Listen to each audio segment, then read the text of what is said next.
Assalamualaikum warahmatullahi wabarakatuh. Salam sejahtera buat kita semua. Salam Om Swastiastu, Namo Buddhaya, salam kebajikan, salam olahraga. Balik lagi di channel YouTube Afif Safi, pakar bola mengomentari sepak bola dengan kebahagiaan.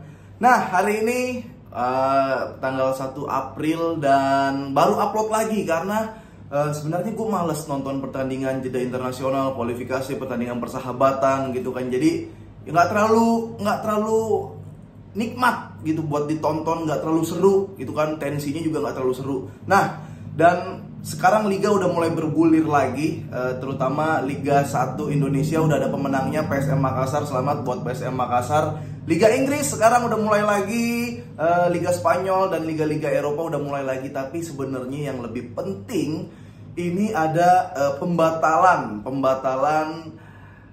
Piala Dunia U20 Indonesia sebagai tuan rumah. Tadinya tuh gue mau langsung upload, cuman nyari moodnya agak susah nyari moodnya sama. Kalau kita nggak pelajarin dulu lebih dalam lagi, kita nggak baca-baca dulu situasi yang terjadi seperti apa, takutnya cuma menambah keruh suasana, takutnya cuma menambah kegaduhan aja. Jadi memang enaknya sekarang nih, ketika udah terlihat lorong-lorongnya udah terlihat, masalah-masalah yang bikin ruwet udah terlihat, ya kita omongin biar nggak terlalu gaduh gitu. Tapi kalau dibilang sedih ya secara sikap, sebenarnya gua dibilang sedih ya sedih gitu kan. Timnas Indonesia yang kalau kualifikasi nampaknya memang agak susah gitu kan. Bukan gua ngerendahin timnas levelnya di apa, tapi ini mumpung lagi ada privilege sebagai tuan rumah, sebagai yang ngebidding juga udah lama jadi host di tuan rumah. Tapi kita akhirnya gagal, menyelenggarakan pun kita gagal gitu ya. Jadi cukup sedih. Yang sedih sebenarnya banyak, pemain timnasnya juga yakin gue sedih banget gitu. Kayak ada yang udah ninggalin pelajaran. Walaupun ini sebenarnya gue nggak mendukung sih buat meninggalkan pelajaran demi bola doang gitu. Jadi ya usahanya udah maksimal, tapi sebentar lagi pengen bergulir terus batal. Itu sedihnya bukan main lah gitu kan. Dan sebagai penggiat bola terutama gue juga cukup sedih. Gue cukup sedih, tapi menurut gue, ini sikap gue adalah, ya gue pengen Piala Dunia tetap dijalankan di Indonesia. Tapi gue menepis narasi jika Piala Dunia bergulir di Indonesia dan ada Israel di situ, bukan berarti gua ya terutama, atau sebagai pencinta bola lah, bukan berarti gua mendukung pergerakan zalim dari dari Israel.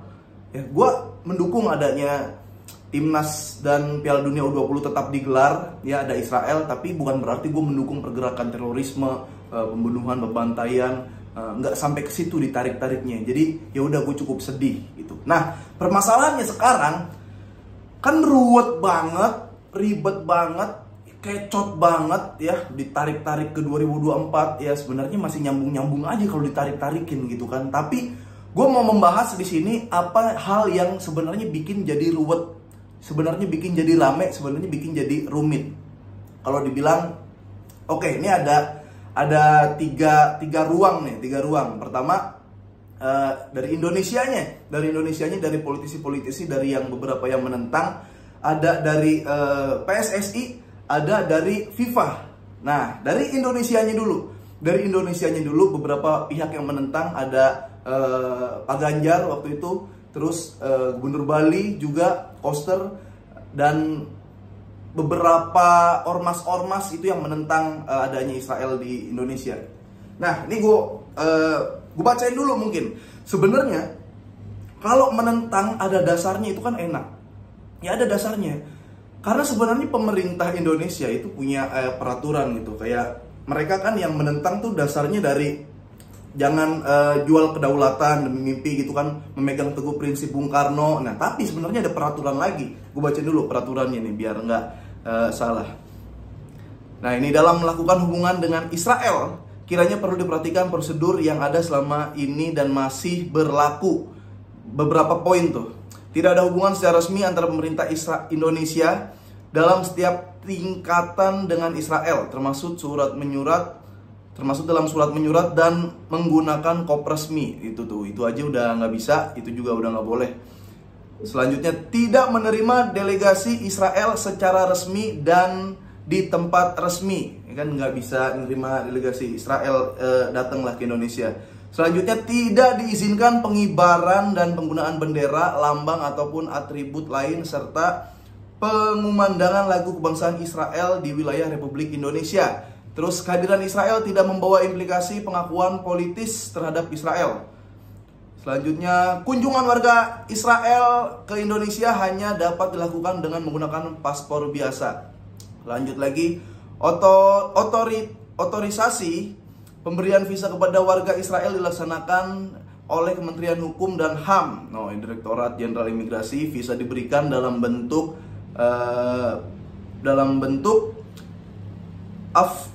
afidavit melalui Kedutaan Besar Republik Indonesia di Singapura atau ke Kedubes Republik Indonesia di Bangkok. Nah, itu tuh dasarnya udah ada, benar. Kalau ada orang yang udah bilang selama ini masih ada, sebenarnya kita tidak bisa mendebatkan Israel boleh masuk atau enggak.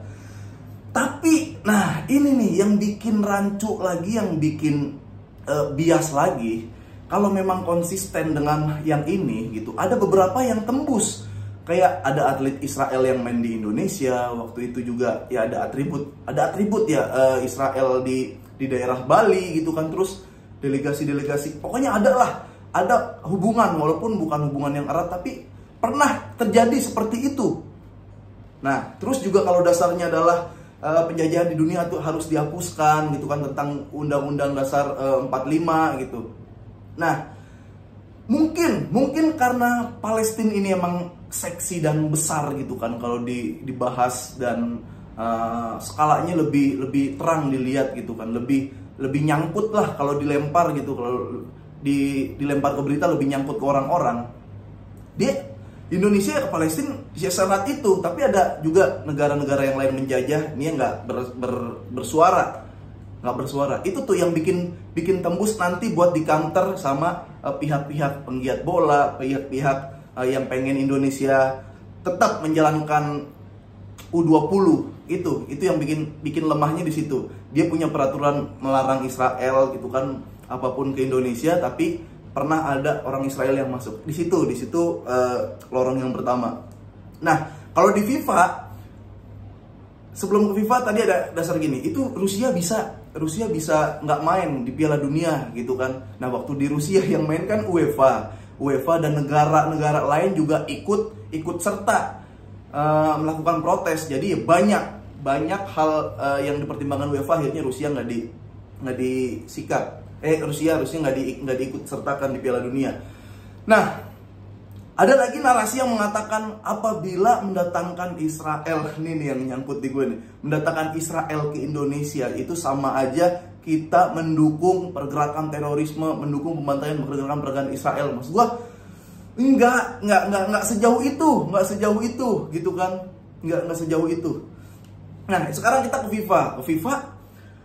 FIFA memang jadi bola terakhir karena keputusannya di FIFA yang mengirim surat. Cuma lemahnya FIFA adalah nggak terlalu transparan gitu. Poin-poinnya banyak kan, keamanan ya, kayak Kanjuruhan, infrastruktur yang sebenarnya udah bisa apa belum, itu udah banyak, tapi nggak secara terang-terangan plek-plekan ini gara-gara Israel ditolak gitu kan. Cuman kan dia melakukan support kepada Kanjuruhan biar nanti diselesaikan. Seperti itunya juga di PSSI gue nggak tahu ya, kalau lu jadi Pak ET atau jadi apa juga di awal gunjang-ganjing berita ini memang susah buat berstatement dulu gitu. Mending ditahan dulu gitu kan, biar bolanya nggak di PSSI. Gue yakin biar bolanya di PSSI, ya udah nanti diselesaikan di FIFA gitu kan. Pengen yang transparan, pengennya yang ada transformasi baru, walaupun apa transformasinya apa, dan walaupun sebenarnya gara-gara apa ya, kayak gitunya kan belum ada. Tapi yang jelas, ini dugaan gue aja lah ya. Ya keamanan pasti gitu kan, tingkat keamanan pasti. Gue nggak bisa bilang apa ya. Kan nggak ada orang yang bilang saya yakin keamanan dan kenyamanan. Nah, keamanan dan kenyamanan gitu kan, terutama bukan tentang supporternya. Bisa jadi nanti ada ini potensi ya, belum tentu terjadi tapi bisa aja terjadi. Bukan supporter gini, mungkin lu penggiat bola, pecinta bola mikir ya bisa aja gitu kita nonton Israel datang ke sini, tapi kita kasih cywar, kibarin bendera Palestina, kita sorak-sorakin, kita hancurin mentalnya Israel. Bro, yang mikir kayak gitu ya cuman kita doang. Yang mikir kayak gitu cuma lu, bahkan yang nonton. Gue nggak tahu nih, yang komen-komen pasti juga banyak yang nggak setuju. Cuman itu doang. Orang-orang yang lain-lain di luar dugaan tuh masih banyak terjadi. Gue tinggal di Jakarta Pusat, lu ingat 2019 ya. Siapa yang bisa memendung tiba-tiba ada mobil lagi parkir dibakar, ada mobil lagi parkir dibakar, rusuh dang. Siapa yang bisa memendung di situ? Itu nggak ada ya. Wajar kalau itu menjadi suatu kekhawatiran dari FIFA atau bahkan dari Israel juga kayaknya nyantai kan. Israel mau di Indonesia main, mau nanti pindah ke Argentina main juga, jadi Israelnya nyantai menurut gue. Jadi seperti itu. Nah, yang bikin rame ya udah, gue menganggap gini. Biasanya kan kalau ada diskusi perdebatan itu akhirnya dapat solusi atau antara diskusi perdebatan dicari hal apa yang bikin ditimbang nih. Kalau nggak jadi manfaat dan kerugiannya apa, kalau jadi manfaat dan kerugiannya apa gitu. Nah, gue ngerasa ini ibarat kayak ada dua pintu. Nah, diskusi yang baik atau perdebatan yang baik menurut gue gitu buat menemukan solusi adalah ketika kita masuk dari pintu yang satu, ketemu ruangan, yang sebelah kiri masuk juga dari pintu sebelah kiri, ketemu ruangan ke ruangan yang sama, akhirnya sama gitu. Oke, sependapat akhirnya. Ini nggak bisa. Ini kayak ketika kita buka pintu, adanya cuma lorong yang panjang jalan, nggak tahu kemana, sama pintu sebelah kiri, lorong dibuka, lorong juga, sama-sama nggak ketemu diskusinya antara penggiat bola dan yang nasionalis. Ya, penggiat bola juga nasionalis sih, maksud gue yang mempertahankan kedaulatan ini gitu. Jadi nggak bakal ketemu. Itu yang bikin ruwet.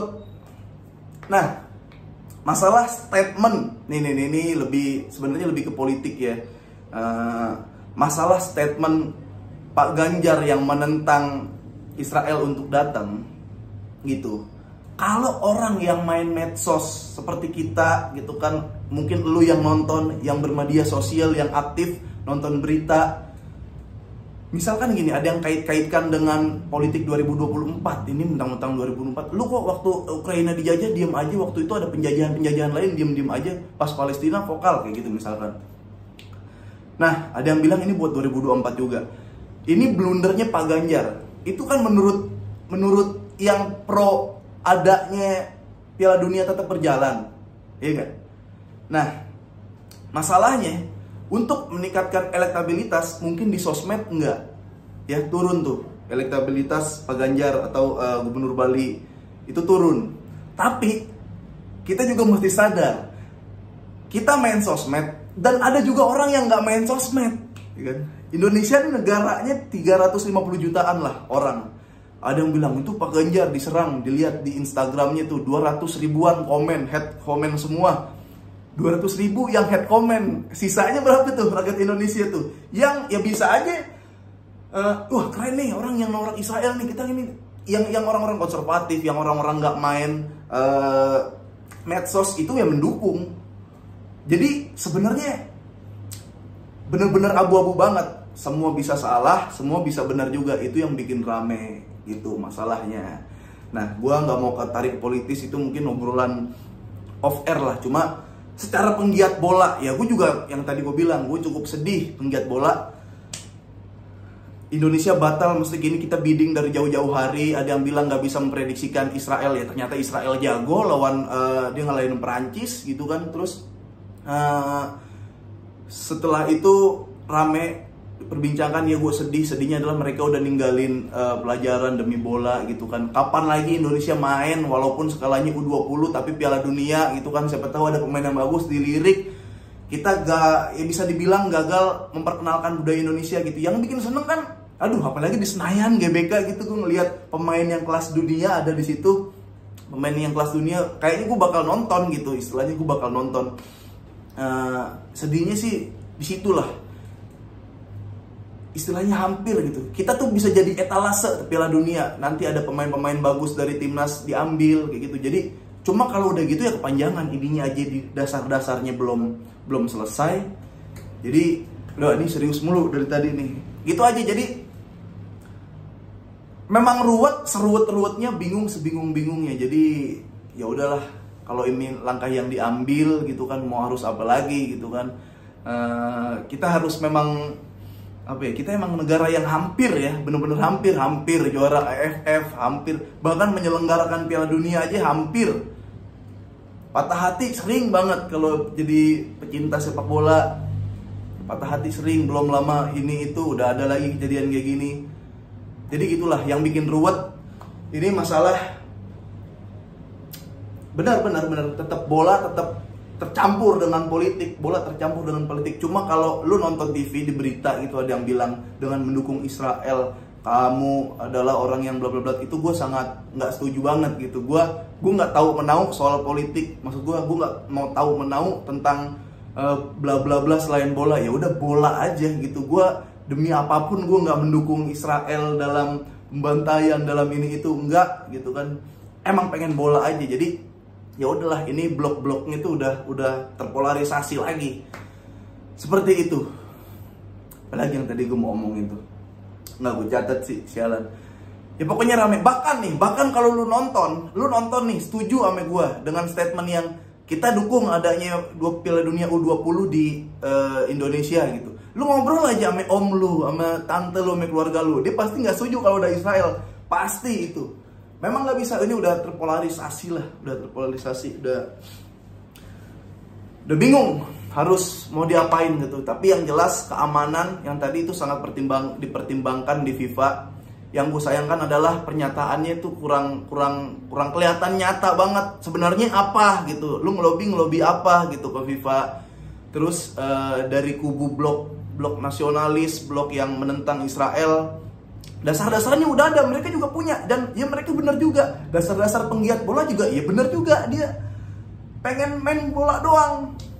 Itu yang bikin ruwet. Salahnya memang ya udah Indonesia aja udah terbentuk dari dulu kayak gini gitu. Emang ternyata kita bukan negara sepak bola aja, udah negara penonton. Kita bisa nonton Piala Dunia, negara lain angkat piala kita bisa nonton pemain kelas dunia cuma dari layar kaca.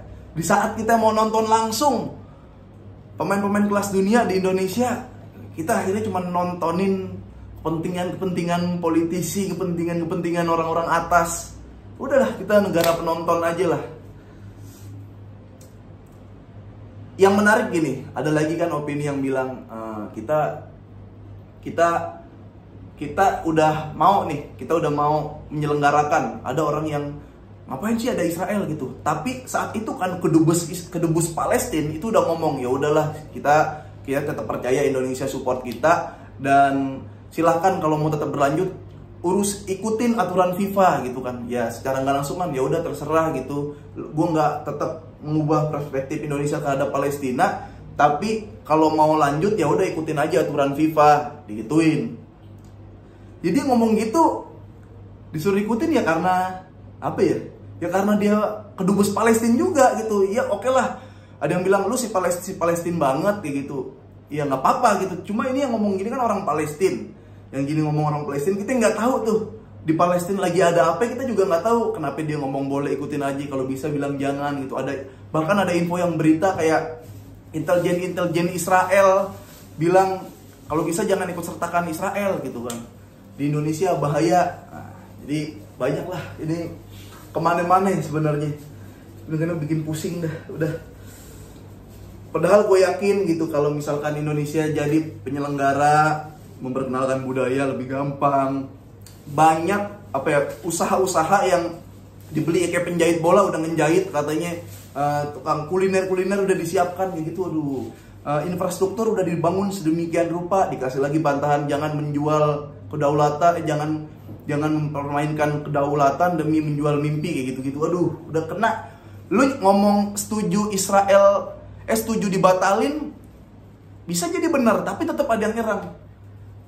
Setuju tetap bergulir, bisa jadi benar tapi tetap ada yang nyerang. Lah, gitulah Indonesia, capek. Tapi kan yang penting dasar-dasarnya kita udah ada, biar nggak bikin gaduh. Padahal ya itulah manfaatnya lebih banyak kalau jadi ini. Kayak itu kan dari dulu misalkan Presiden Bung Karno, ya Bung Karnonya udah nggak ada gitu. Gue juga masih kadang feeling setiap orang tuh pasti berubah gitu.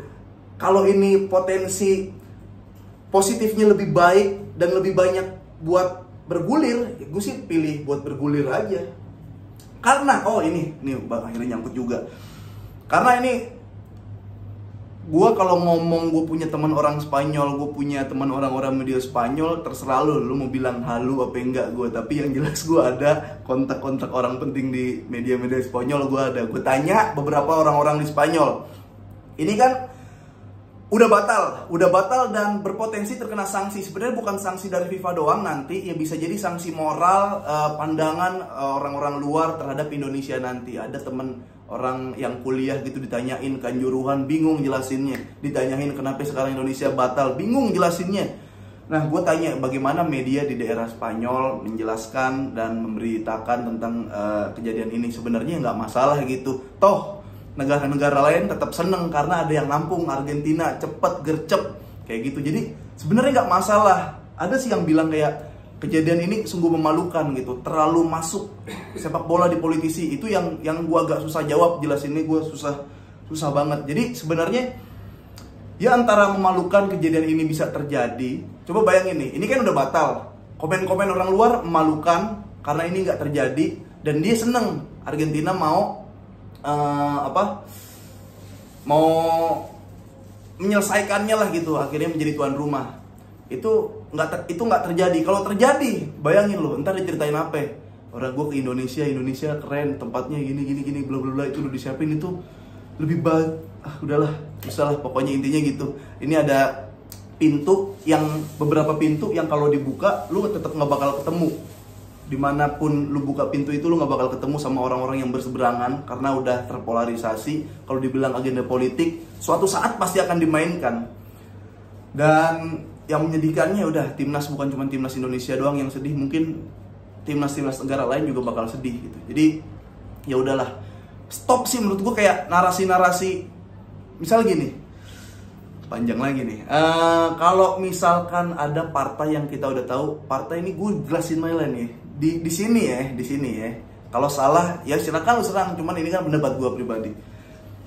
Partai dan culture di Indonesia aja tuh udah kebagi dua kubu. Ya, yang nasionalis sama yang agamis. Nasionalis kita tahulah partai-partai mana yang kalau udah di sosmed dihujat, dicerca, tapi di kampung-kampung tetap menang gitu kan. Yang agamis ya sama kayak gitu. Lu mau cerca kayak gimana juga di kampung tetap menang. Yang heran, yang dibikin bingung adalah ketika Israel datang, dua partai ini yang biasanya bertentangan itu nyatu. Itu lucu banget itu. Itu nanti lebih seru sih di 2024. Itulah, susah menjadi negara yang udah terpolarisasi terus pengen menjalankan sepak bola yang skalanya internasional. Itu ternyata susah, dan ya kalau dibilang sedih, gue sedih. Kayaknya gitu aja lah poin-poinnya yang dapat gue sampaikan. Kurang lebihnya kalian bisa dengerin podcast Boba Bola Banget di aplikasi Noise gitu. Oh iya, yang tadi gue bilang, yang sedih bukan cuma timnas Indonesia gagal main di Piala Dunia. Lu bayangin coba, ini di Indonesia nih, timnas Inggris tuh yang lolos. Keluarganya tuh udah nitip gemblong puncak gitu kan kalau kemari gitu kan, mau jajalin sate kelatak. Timnas Uruguay pengen nonton palang pintu kalau main di Jakarta ya. Di Bali mau nonton tari kecak gitu kan. Timnas Kolombia yang lolos, ya udahlah sirna semuanya. Gitu aja. Gue nggak nyatet sih urutan-urutannya, tapi yang keinget gitu aja. Pasti banyak yang nggak setuju juga, karena udah mulai lagi liga-liga Eropa. Gue bakal tayang terus Pakar Bola Momen Sepak Bola dengan kebahagiaan. Oke? Sampai ketemu lagi. Assalamualaikum warahmatullahi wabarakatuh. Salam sejahtera buat kita semua. Salam swastiastu, namo buddhaya, salam kebajikan. Selamat berpuasa.